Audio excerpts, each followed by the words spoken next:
What's going on, everybody? Welcome back to Catacombs. First things first. If you hear any like vacuum noise in the back, the people next door they won't shut up, and I wanna get this video out. But what I want to talk about is the new proposal from the Trump campaign about no taxes on your overtime hours, and how that right there is really, really, really a big thing. And I don't think enough people are talking about it. Obviously, the media isn't really talking about it, and I know why they want to talk about it, because it actually helps out the working class. And we all know that the big donors, the big time people and celebrities and stuff like that are all on the Democrats side. Not everybody, but a good portion of them have announced their allegiance to the Democrats. But with the average worker who works hourly and not salary, I'm an hourly worker. I've never had a salary job, and working overtime, you get that bigger check, sure, but Uncle Sam is in your pocket, something heavy. Especially, you pay most of your taxes to your federal government. You don't pay as much. You have your state taxes, you have the city or county tax and stuff like that. But and that's the tax that are coming out of your check. But the vast majority of the taxes that you're paying is to the federal government. And as soon as you work that overtime, man, if you work more than a certain amount, I know in my case, when I usually look at my W-2, my pay stub, I usually see the federal government taking a good portion of it out. It's like I'm paying on a monthly basis. Damn, they're paying like another rent or another mortgage in just taxes. You know what I'm saying?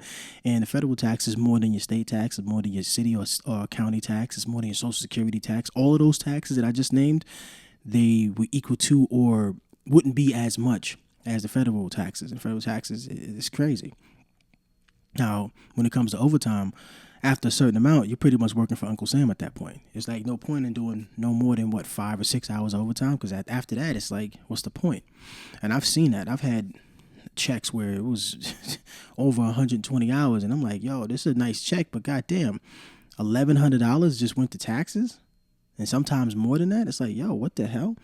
That's a lot of money that just came out just one paycheck. You know how much I could have did with that? And if you take away, it really did take away your motivation to work more hours, because Uncle Sam's just going to take it from you. It's ridiculous. And with this whole thing about from the Trump campaign, no taxes on tips, which Kamala Harris stole. And they didn't even wait a good enough time. She like stole it the next day or something like that. I'm waiting for her to announce, yeah, we're gonna, yeah, yeah, we're not gonna tax on overtime. Like she made it up. Come on, and then hit that signature laugh. Listen. As an hourly worker, an hourly employee, it kind of makes no sense for you to vote Kamala at that point, because Trump is literally talking about putting money in your pocket, like not taking it out at all. No tax on overtime. So if you work more than 40 hours and you put in another 10 hours of work, let's say you're making $20, $25 an hour, that's time and a half, dog. Like that's $30-something an hour that you're keeping in your pocket. That's for 10 hours. Like, how do you not want that in your pocket? This reminds me of Andrew Yang's campaign back in 2016. And he was talking about putting $1,000 free and clear in everyone's pocket. I think over the age of 18 or something like that. Now, if that was me, I probably would have been like, age 25, the people who start working, let them work for a little while so they can, pay into the system before they start getting those benefits. But that's just me. That's what I would have done. But he was talking about putting $1,000 in your pocket, and I was like, well, wait a minute. That makes a lot of sense. That helps a lot of people. It's not enough money to take you out of poverty. You can't not work and still have a decent life. Who the hell is gonna last off of $1,000 a month? After you pay rent, that's your money. It's gone. So $1,000 will help offset some of your rent, but you're still gonna have to work. And honestly, it would actually help people work. I know for me, I would actually be more motivated. Just like this whole thing about with Trump not taxing overtime. And it just, for the life of me, I just don't understand how people don't support those people or have a problem voting for certain candidates who are literally saying, I want to put money into your pocket. Another example is the Libertarian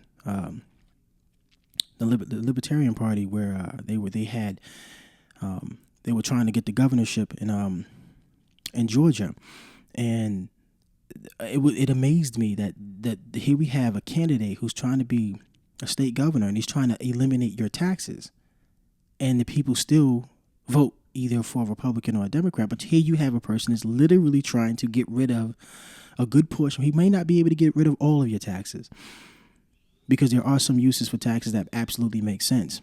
But here's a guy who's trying to get rid of some of your taxes so you keep more of your money in your pocket that you work for, and you don't even pay attention. That doesn't it doesn't make no sense to me.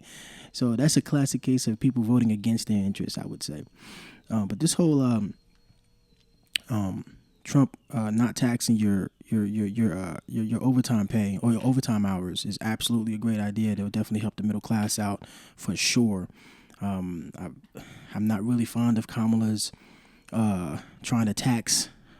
She's just finding new ways to tax the hell out of you, like taxing unrealized gains. That just doesn't make any sense. I don't understand how you can think that's an actual viable economic policy. But okay, go ahead and vote Kamala, whatever you want. But I'd rather take the person that's going to keep money in my pocket, where I know what to do with my money better than the federal government or the state government. Yeah, I just don't get it. But I think it'll be a great thing when Trump gets into the office, and hopefully these other factions in the government don't fight him too hard to put more money back in Americans' pockets. I think it's a really great thing. But anyway, enough on that. I'm gonna leave it there, and make sure you like, comment, subscribe. If you liked the content. And again, I apologize for the noise in the background, if you can even hear it. If you can't, all right, cool. But it sounds like it's coming through the microphone right now. And the shit's really, they just won't stop. They've been going on and on and on for hours. And it just won't, they won't. I don't know what the hell they're doing over there, but whatever. But yeah, like, comment, subscribe. And until the next one, y'all be easy.